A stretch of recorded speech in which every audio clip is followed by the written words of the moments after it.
Welcome to RNR study world. ఇక్కడ మనకు AP high court notification అయితే రావడం జరిగింది. సో దీని డీటెయిల్స్ పూర్తిగా మనం ఇక్కడ చూసినట్లయితే స్టెప్ బై స్టెప్ చెప్తాను. సో మనకి ఇక్కడ ఆంధ్రప్రదేశ్లో 1620 ఏపీ హైకోర్టు జాబ్స్ అయితే రిలీజ్ చేయడం జరిగింది. నోటిఫికేషన్ 6వ తేదీ 5వ నెల 2025 అంటే మనకు నిన్న రిలీజ్ అయిందండి. ఇంటర్ డిగ్రీ పాస్ అయి ఉంటే చాలు అప్లై చేసుకోవచ్చు. చాలా పోస్టులకి ఇంటర్ డిగ్రీ క్వాలిఫికేషన్ అయితే ఇచ్చారు. సో ఆ డీటెయిల్స్ మనం ఇక్కడ చూద్దాము. మొత్తం 1620 పోస్టుల భర్తీకి ప్రకటన విడుదలైంది. మే 13 నుంచి దరఖాస్తు ప్రక్రియ అయితే ప్రారంభమవుతుందండి. సో ఆంధ్రప్రదేశ్ ఉద్యోగార్థులకైతే గుడ్ న్యూస్ అండి. ఆంధ్రప్రదేశ్లో ఉద్యోగ నియామకాలు నెమ్మదిగా మొదలయ్యాయని చెప్పొచ్చు. ఈ క్రమంలో ఇప్పటికే మనకు ఏపీ డిఎస్సి నోటిఫికేషన్ అనేది విడుదల చేయడం జరిగింది.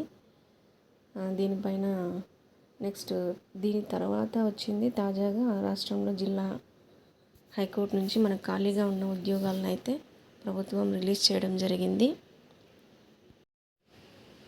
అలాగే తాజాగా రాష్ట్రంలో జిల్లాలో ఉన్నటువంటి కోర్టుల్లో ఖాళీగా ఉన్న ఉద్యోగాల భర్తీకి ఏపీ ప్రభుత్వం నోటిఫికేషన్ విడుదలైతే చేసింది. ఈ నోటిఫికేషన్ ద్వారా మొత్తం 1620 ఉద్యోగాలను భర్తీ చేయనున్నారు. అయితే పోస్టులకు సంబంధించిన దరఖాస్తు ప్రక్రియ మాత్రం మే 13వ తేదీ నుంచి ప్రారంభమవుతుంది. అర్హత ఆసక్తి ఉన్న అభ్యర్థులు ఆన్లైన్ విధానంలో అప్లై చేసుకోవాల్సి ఉంటుంది. అలాగే పూర్తి వివరాలు మీకు ఇక్కడ నేను డిస్క్రిప్షన్లో మెన్షన్ చేస్తాను. వివరాలకు సంబంధించి మీకు మెయిన్ లింక్ అనేది వివరాలకు సంబంధించినటువంటి ఏపీ హైకోర్టు లింక్ అనేది నేను ఇక్కడ మెన్షన్ చేస్తాను. డిస్క్రిప్షన్లో ఉంటుంది, తీసుకోండి. అయితే మొత్తం 1620 ఉద్యోగాలు భర్తీ చేసేందుకు నోటిఫికేషన్ విడుదల చేసింది. అందులో సబార్డినేట్ పోస్టులు అయితే 651 ఉన్నాయి. జూనియర్ అసిస్టెంట్ పోస్టులు అయితే 230 ఉన్నాయి. ఈ పోస్టులని జిల్లాల వారీగా భర్తీ చేయనున్నారు. ఏపీ హైకోర్టు అధికారిక వెబ్సైట్ ద్వారా మనం అప్లికేషన్ దాఖలు అనేది చేయొచ్చండి. మే 13వ తేదీ నుంచి దరఖాస్తు ప్రక్రియ ప్రారంభం అవుతుంది. ఆన్లైన్ విధానంలో దరఖాస్తు చేసుకోవాలి. జూన్ 2వ తేదీ వరకు టైం అనేది ఇచ్చారండి. మే 13 నుంచి జూన్ 2 వరకు.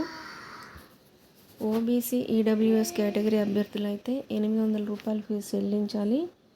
అదే ఎస్సీ ఎస్టీ దివ్యాంగ అభ్యర్థులు అయితే 400 రూపాయల ఫీజు చెల్లించాల్సి ఉంటుంది. సో ఇక్కడ సబార్డినేట్ పోస్టులకి అయితే 7వ తరగతి, జూనియర్ అసిస్టెంట్ పోస్టులకి అయితే డిగ్రీ విద్యార్హత ఉండాలని చెప్తున్నారు. పూర్తి వివరాలకు అధికారిక వెబ్సైట్లో నీట్గా ఇవ్వడం జరిగిందండి. ఇక్కడ ప్రతి పోస్ట్కి ఒక్కొక్క పీడిఎఫ్ అనేది ఇచ్చారు వెబ్సైట్లో. అది మీకు ఇంకొక వీడియో చేసినప్పుడు చెప్తాను. Copyist, typist, stenographers, record assistant పోస్టులకి ఇంటర్ డిగ్రీ విద్యార్హతతో పాటు సంబంధిత విభాగాల్లో ఉత్తీర్ణత అయితే ఉండాలి. టైపింగ్ తప్పనిసరి అండి. కంప్యూటర్ అనుభవం అయితే ఉండాలి. వయసు 42 ఏళ్ళు ఉండాలి.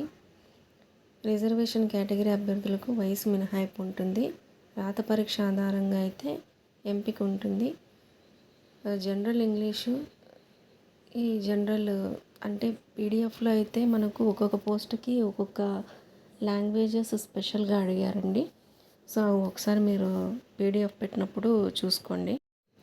సో ఇక్కడ మొత్తం ఖాళీలు అయితే చూసినట్లయితే జూనియర్ అసిస్టెంట్ 230 పోస్టులు, office subordinate 651, process server 164, record assistant 24, copyist 193, examiner 32, field assistant 56, typist 162, stenographer 80, driver 28 పోస్టులు అయితే ఉన్నాయండి. సో ఇక్కడ ఇచ్చినటువంటి పోస్టులు ఏవైతే ఉన్నాయో ప్రతి పోస్ట్కి ప్రత్యేక ఒక్కొక్క దానికి ఒక్కొక్క పీడిఎఫ్ అనేది ఇక్కడ వెబ్సైట్లో ఇచ్చారండి క్లియర్గా. ప్రతి డిస్టిక్కి ఏ కేటగిరీకి ఎన్నెన్ని పోస్టులు ఉన్నాయో కూడా ఇచ్చారు. దీనికి సంబంధించి నెక్స్ట్ వీడియోలో అప్లోడ్ చేయడం జరుగుతుందండి. సో నెక్స్ట్ వీడియో మీకు కావాలనుకుంటే ఈ వీడియోని లైక్ చేయండి, సబ్స్క్రైబ్ చేసుకోండి దయచేసి.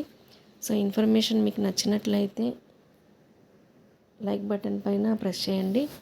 సబ్స్క్రైబ్ కూడా చేసుకోండి. Thank you.